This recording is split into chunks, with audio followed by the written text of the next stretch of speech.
Welcome back roto talks. Punjab versus LSG മത്സരമായിരുന്നു. അപ്പൊ എങ്ങനെ വീണ്ടും പന്തിൽ തന്നെ തുടങ്ങാല്. ശരിക്കും പറഞ്ഞ പന്തിന്റെ ഒരു കുറവ് തന്നെയാണ് ആ ടീമിന് ഇങ്ങനെ ഒരു ബാക്കോട്ട് വലിക്കണമെന്ന് തോന്നുന്നില്ലേ? എല്ലാം കൊണ്ടും വളരെ മോശമായിട്ടുള്ളൊരു ദിനം എന്ന് പറയാം നമ്മുടെ LSGക്ക്. ഋഷഭ് പന്തിന്റെ സീസൺ നമുക്ക് തുടക്കം എന്ന് പറയാം. കാരണം അദ്ദേഹം ഈ സീസണിൽ എനിക്ക് തോന്നുന്നു ഇത്രയും ക്രൂശിക്കപ്പെടുന്ന ഒരു താരം. എനിക്ക് തോന്നുന്നു MS ധോണിയേക്കാൾ മുകളിൽ അദ്ദേഹത്തിനെ ആളുകൾ ക്രൂശിക്കുന്നുണ്ട് ഈ സീസണിൽ. അതിന് ഏറ്റവും വലിയൊരു പോയിന്റ് അദ്ദേഹം 27 കോടിയുടെ മുതലാണെന്നുള്ളതാണ്. 27 കോടിക്ക് എടുത്തിട്ട് ഇതുവരെ എനിക്ക് തോന്നുന്നു 150 റൺസ് പോലും അദ്ദേഹം ഇതുവരെ നേടിയിട്ടില്ല എന്നുള്ളതാണ്. ഋഷഭ് പന്തിനെ പോലെ T20 ഇത്രയും പൊട്ടൻഷ്യൽ ഉണ്ടായിരുന്ന ഒരു ഹിറ്ററിലെ ഒരു വലിയ ഡിക്ലൈൻ ആണ് നിലവിൽ ഈ സീസൺ സാക്ഷ്യം വഹിക്കുന്നത്. എന്തായാലും വളരെ സങ്കടകരമായ ഒരു കാര്യം. അതിനോടൊപ്പം തന്നെ LSG ടീമിന്റെ മോശം പെർഫോമൻസ് ഇന്നലെ മറ്റൊരു തോൽവി വഴങ്ങി. ഇപ്പോൾ പോയിന്റ് ടേബിളിൽ അവസാന 5 സ്ഥാനങ്ങളിലൊന്നായിട്ട് മാറിയേക്കാണ്. വെറും 10 പോയിന്റേ ഉള്ളൂ. ഇനിയുള്ള 3 മത്സരങ്ങളും വിജയിക്കേണ്ടതുണ്ട് പ്ലേ ഓഫിലോട്ടൊരു സ്ഥാനം കിട്ടണമെങ്കിൽ. എന്തായാലും ഇനിയുള്ള 3 മത്സരങ്ങളും ക്രൂഷ്യലാണ്. ഇനി മത്സരത്തിലോട്ട് വരാം. പഞ്ചാബ് ഉയർത്തിയ കൂറ്റൻ സ്കോർ 236 എന്ന് പറയുന്ന ഒരു കൂറ്റൻ സ്കോറാണ്. അപ്പൊ അത് ചേസ് ചെയ്യാനുള്ള ഒരു ബാറ്റ്സ്മാൻമാരുണ്ട് LSGക്ക് ഇൻ പേപ്പർ. പക്ഷെ അത് കളത്തിൽ വർക്കായില്ല. പക്ഷെ ഒരു കിഡിലൻ ഫൈറ്റ് തന്നെ ആയുഷ് ബഡോണി, ആ പ്ലെയറുടെ പേര് എടുത്ത് പറയണം. ഞാൻ വിചാരിച്ചില്ല കേട്ടോ അദ്ദേഹം ഇത്രയും ഒരു ലോങ് ഇന്നിങ്സ് കളിക്കും എന്നുള്ളത്. അതുപോലെ അബ്ദുൾ സമദിന്റെ ഒരു ഇന്നിങ്സ് എന്തായാലും ഒരു 199 സ്കോർ വരെ അവർ എത്തിച്ചു. അതാണ് പറഞ്ഞത്, അത്യാവശ്യം നല്ലൊരു ത്രില്ലിംഗ് ആയിരുന്നു ആ മത്സരത്തിലോട്ട് കംപ്ലീറ്റ് ആയിട്ട് വരുമ്പോൾ നല്ല പഞ്ചാബിന്റെ ബാറ്റിംഗ് അവരുടെ ഒരു നല്ല സ്റ്റാർട്ട് ആയിരുന്നില്ല. പ്രിയാൻഷു ആര്യ തുടക്കം തന്നെ പോയി. പക്ഷെ ഇംഗ്ലീഷ് അദ്ദേഹം വന്നു ആദ്യത്തെ 4 ബോളിൽ നിന്ന് 22 റൺ. എനിക്കൊന്ന് IPL ഹിസ്റ്ററി തന്നെ ആദ്യത്തെ 4 ബോളിൽ നിന്ന് ഫേസ് ചെയ്ത 4 ബോളിൽ നിന്ന് ഏറ്റവും കൂടുതൽ റൺസ് എടുക്കുന്ന പ്ലെയർ ആയിട്ട് അദ്ദേഹം മാറിയേക്കാണ്. 22 റൺസ് ആണ് ആദ്യത്തെ 4 ബോളിൽ നിന്ന് അദ്ദേഹം എടുത്തത്. പിന്നീട് ശ്രേയസ് വരുന്നു, അദ്ദേഹത്തിന്റെ വിക്കറ്റ് പോകുന്നു. 32 റൺസിൽ അദ്ദേഹത്തിന്റെ വിക്കറ്റ് പോകുന്നു. പിന്നീട് ശ്രേയസും പ്രപ്സിമ്രാനും കൂടി ഒരു കിടിലൻ പാർട്ട്ണർഷിപ്പ് മിഡിൽ ഓർഡറിൽ ബിൽഡ് ചെയ്യുകയാണ്. ഒരു 150 റൺസ് എന്ന് പറയുന്ന ഒരു ടോട്ടലിലോട്ട് പഞ്ചാബ് അതിവേഗം എത്തിയിട്ട് പിന്നീട് അവിടെ പ്രപ്സിമ്രാന്റെ ഒരു 1 മാൻ ഷോ തന്നെയായിരുന്നു. അദ്ദേഹം നല്ല 90 റൺസിൽ ഔട്ടായി. അദ്ദേഹത്തിന്റെ സെഞ്ചുറി എത്തിയില്ല. ഇനി അദ്ദേഹത്തിന്റെ ഒരു ഗംഭീര ഇന്നിങ്സ് തന്നെയായിരുന്നു. ഒരു 90+ സ്കോർ ഓപ്പണിംഗ് ആയിട്ട് ഇറങ്ങി അദ്ദേഹം എടുക്കുകയാണ് ഉണ്ടായത്. പിന്നീട് ലാസ്റ്റ് ശശാങ്ക് സിംഗ് ആയാലും അതുപോലെ സ്റ്റോയിൻസ് ആയാലും നല്ല രീതിക്ക് മത്സരം ഫിനിഷ് ചെയ്തപ്പോൾ 236 എന്ന് പറയുന്ന ഒരു ഗംഭീര സ്കോറാണ് ഇന്നലെ അവരുടെ സ്കോർ കാർഡിൽ വന്ന് വീണത്.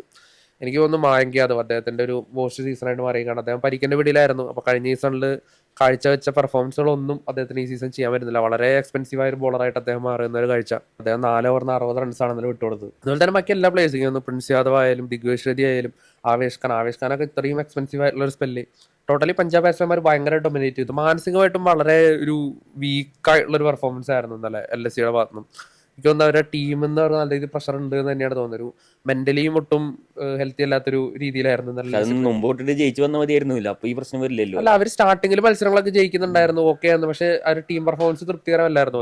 ഇപ്പോൾ ദിഗ്വിജയ് ശ്രുതി നന്നായി ബോൾ ചെയ്യുന്നു, അല്ലെങ്കിൽ നിക്കോളാസ് പൂരൻ നന്നായി ബാറ്റ് ചെയ്യുന്നു, മാർക്രം നന്നായി ബാറ്റ് ചെയ്യുന്നു.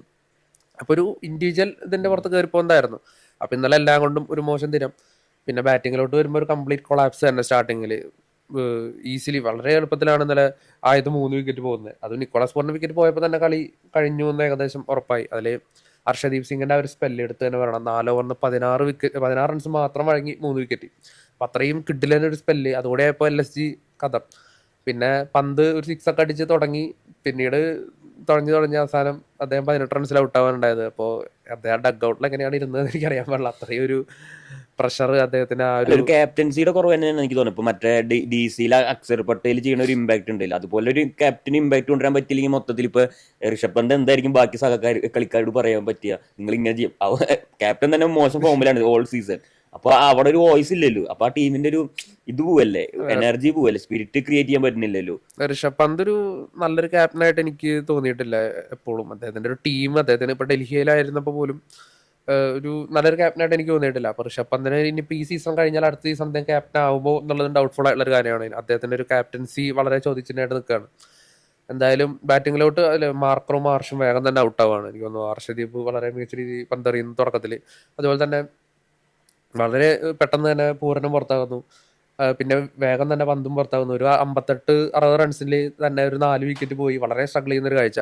പക്ഷെ പിന്നീട് ആയുഷ് ബഡോണി അതുപോലെ തന്നെ സമദ്, ഇവർ രണ്ടുപേരുടെ ഒരു ഗംഭീര പാർട്ണർഷിപ്പ്. എനിക്ക് തോന്നുന്നു സ്പിന്നേഴ്സിനെതിരെ ആയുഷ് ബഡോണിയുടെ ഒരു കളി എടുത്ത് തന്നെ പറയണം. അതും ചഹലിനെ പോലത്തെ ഒരു സ്പിന്നർക്കെതിരെ ഇത്രയും ഡൊമിനേറ്റിംഗ് ആയിട്ട് അദ്ദേഹം കളിച്ചത്. എന്നാലും ചഹൽ എന്നല്ല അദ്ദേഹത്തിന്റെ എക്സ്പെൻസീവ് സ്പെല്ലായിരുന്നു. ഏകദേശം 50 റൺസിന് മുകളിൽ കണ്ട് കിട്ടിയെന്ന് തോന്നുന്നു. എന്തായാലും ഒരു വിജയത്തിലോട്ട് എത്താൻ, അതായത് ആ സ്കോർ അത്രയും വലുതാണ്. 236 എന്ന് പറയുന്ന ഒരു വലിയ ടോട്ടലാണ്. അപ്പൊ അതിലോട്ട് എത്താനായിട്ട് ഈ ഒരു ഇത് പോരായിരുന്നു. എന്തായാലും അദ്ദേഹത്തിന്റെയും ഒരു മനോഹരമായ ഇന്നിങ്സ് ഒരു ലോസിംഗ് കോസിൽ ഇന്നലെ എൻഡ് ചെയ്യുന്ന ഒരു ദുഃഖകരമായ കാഴ്ച. പരാഗിന്റെ സെയിം ലൈക്ക് പരാഗ്. എന്തായാലും നമ്മൾ LSG എപ്പോഴും എടുത്ത് പറയുന്ന ഒരു ടോപ്പ് 3 ആണ്. മാർഷും മാർക്കറും അതുപോലെ തന്നെ പൂർണ്ണമാണ്. ഇന്നലെ അവർ 3 വാറും ഫോം ആയില്ല. പക്ഷെ അവരുടെ ഒരു ലോവർ ഓർഡറും മിഡിൽ ഓർഡറും അത്യാവശ്യം നന്നായി കളിച്ചു. എന്തായാലും ഇനിയുള്ള മത്സരങ്ങൾ വളരെ ക്രൂഷ്യലാണ് LSG. കാരണം ഇനിയുള്ള 3 മത്സരങ്ങൾ 3 വിജയിച്ചേ പറ്റൂ. പ്ലേ ഓഫ് ആണ് ലക്ഷ്യമെങ്കിൽ 3 വിജയിച്ചേ പറ്റൂ. അപ്പോൾ എന്തായാലും ഇനിയുള്ള മത്സരങ്ങൾ എന്താവുമെന്ന് അറിയില്ല. അപ്പോൾ ഇന്നലെ പഞ്ചാബ് ഏകദേശം സേഫായി 2ാം സ്ഥാനത്ത് എത്തിയിട്ടുണ്ട്. അതുപോലെ തന്നെ ഫസ്റ്റ് RCBയും 2ാം സ്ഥാനത്ത്, പഞ്ചാബും 3ാം സ്ഥാനത്ത്, മുംബൈയും ആണ് നിലവിൽ പോയിന്റ് ടേബിളിൽ ഇരിക്കുന്നത്. എന്തായാലും ഇനിയുള്ള മത്സരങ്ങൾ ഭയങ്കര ക്രൂഷ്യലാണ്. ഓരോ ടീമിനും ഭയങ്കര ക്രൂഷ്യലാണ്. ഇപ്പോൾ വിജയിച്ചേ പറ്റൂ. ഓരോ തോൽവിയും അവരുടെ സാധ്യതകൾ നല്ല രീതിക്ക് കുറയ്ക്കും. എന്തായാലും ഇനിയുള്ള മത്സരങ്ങൾ വളരെ എന്റർടൈനിങ് ആയിരിക്കും. അപ്പോൾ അതെന്തായാലും നമുക്ക് നോക്കാം. ഓക്കെ. അപ്പൊ എന്തായാലും ടോപ്പ് 4 എന്ന് പറഞ്ഞാൽ അതിന് ഭയങ്കര കോമ്പറ്റീഷൻ ഉണ്ട്. KKR ഉണ്ട്, DC ഉണ്ട്, പിന്നെ LSG ഉണ്ടെന്ന് പറയാല്ലേ. DC 4ാം സ്ഥാനത്തുണ്ട്. അതുപോലെ തന്നെ KKRും LSGയും ആ ഒരു 4ാം സ്ഥാനത്തോട്ട് എത്താനുള്ള ഒരു കോമ്പറ്റീഷൻ. അപ്പൊ എന്തായാലും നല്ല IPL അവസാന ഘട്ടത്തിലേക്ക് എത്തി തുടങ്ങി. നല്ല കളികൾ കാണാൻ പറ്റുമെന്ന് നമുക്ക് പ്രതീക്ഷിക്കാം. അതുപോലെ തന്നെ നമ്മളൊരു പ്രഡിക്ഷൻ നടത്തുന്നുണ്ട്. അതിൽ പങ്കെടുക്കാത്തവരുണ്ടെങ്കിൽ പങ്കെടുക്കുക. അതിന് നമ്മളെ കൊണ്ട് പറ്റുന്ന ചെറിയൊരു സമ്മാനം അതുപോലെ തന്നെ നമ്മുടെ ടീമിലേക്ക് അവരെ ഇൻവൈറ്റ് ചെയ്യുന്നതായിരിക്കും. അപ്പോൾ എന്തായാലും നമ്മുടെ വീഡിയോനെ പറ്റിയുള്ള അഭിപ്രായങ്ങളുണ്ടെങ്കിൽ കമൻ്റ് ആയിട്ട് ഇടുക.